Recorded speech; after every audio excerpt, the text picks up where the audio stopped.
आत्मा की खोज, अनंत शक्ति, आनंद और शांति, ईश्वरीय भक्ति के लिए जुड़े रहें हमारे चैनल से।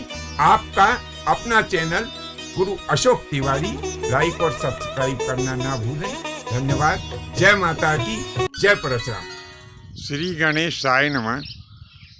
प्रिय बंधुओं, आज हम चर्चा करेंगे नाम जप और मंत्र जप के संबंध में।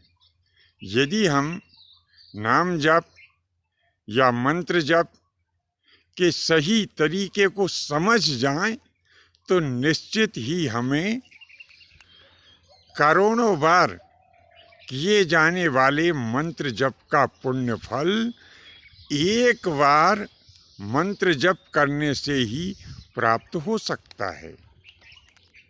अब इसको हम एक उदाहरण के द्वारा समझ सकते हैं कि मान लो हमें किसी पूजनीय बुजुर्ग से कोई काम हो और हम उन्हें इस प्रकार से आवाज़ लगाएं।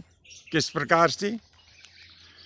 कि अरे डोकरा, ओ बुढ़ऊ, अरे इते सुन तो जरा, उधर कहाँ जा रहा है।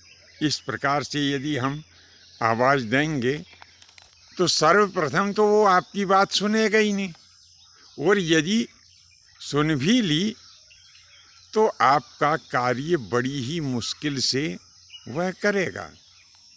और यदि इसके विपरीत आपने किसी बुजुर्ग से कहा कि हे पूजनीय दादाजी, मेरा आपसे जरा सा निवेदन है, मेरा यह काम है, मेरे अच्छे दादाजी, आपके बिना इस काम को और कोई दूसरा नहीं कर सकता। मैं आपके चरणों में कोटानी कोट प्रणाम करता हूँ। मेरे अच्छे और प्यारे दादाजी, इस काम को कर दीजिए ना। तब वे दादाजी मुस्कुराते हुए तुमसे कहेंगे, अरे बेटा, इसमें ऐसी कौन सी बड़ी बात है, लो चलो, मैं तुम्हारा काम किए देता हूँ। और वह दादाजी निश्चित ही तुम्हारे उस काम को कर देंगे। इसी प्रकार से आप आलस्य, अविश्वास और अश्रद्धा से किसी मंत्र का जाप करेंगे तो उस मंत्र जाप का आपको पूर्ण फल प्राप्त नहीं होगा। यदि आप उसी मंत्र को पूर्ण श्रद्धा, पूर्ण विश्वास और आलस का त्याग करके यदि उसका आप जाप करेंगे तो निश्चित ही आपको उस मंत्र का पूरा फल प्राप्त होगा। तो मंत्र जो होता है उसमें किसी न किसी रूप में ईश्वर का नाम अवश्य ही होता है।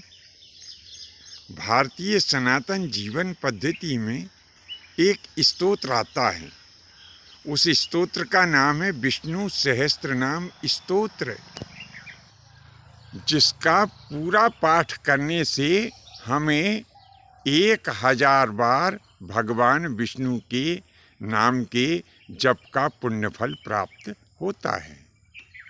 अब यह विष्णु सहस्त्रनाम का जब हम पाठ करते हैं तो इसमें कुछ समय लगता है, लेकिन एक विधि ऐसी भी है कि आपकी श्वास ऊपर से जब नीचे तक जाती है तो इतनी ही देर में आप चाहें तो विष्णु सहस्त्रनाम के पाठ के बराबर पुण्य फल प्राप्त कर सकते हैं।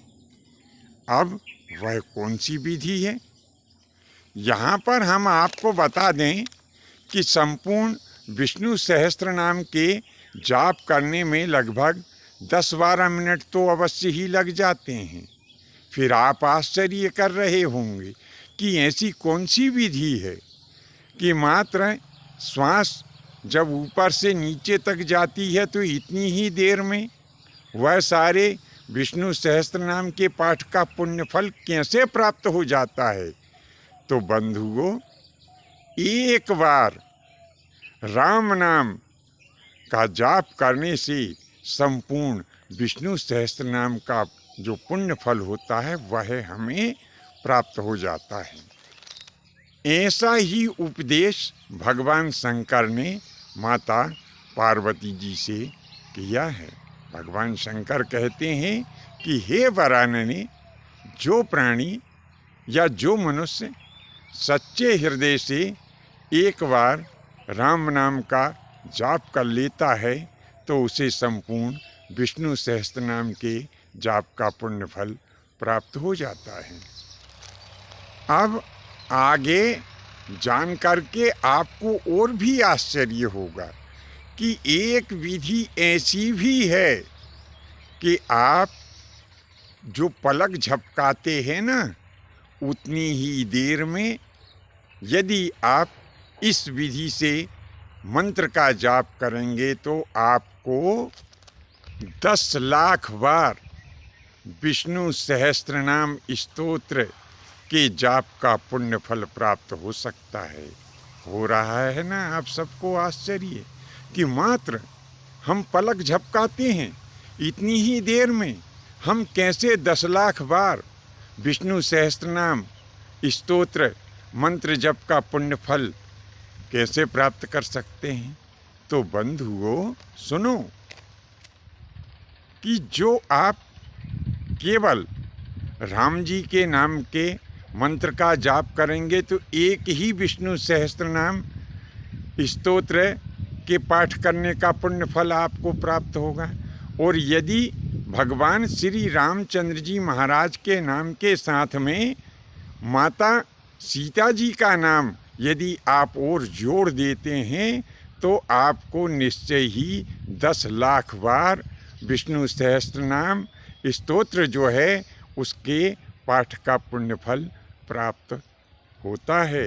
यानी यदि आप एक बार जय सिया राम का जाप कर देते हैं तो यही वह मंत्र है जो कि आपको 10 लाख बार विष्णु सहस्त्र नाम मंत्र जप का पुण्य फल प्रदान कर देता है। आज के लिए बस इतना ही। शेष अगले भाग में नए विषय के साथ में उपस्थित होंगे। आज्ञा दीजिए। धन्यवाद। जय माता की, जय परशुराम जी की।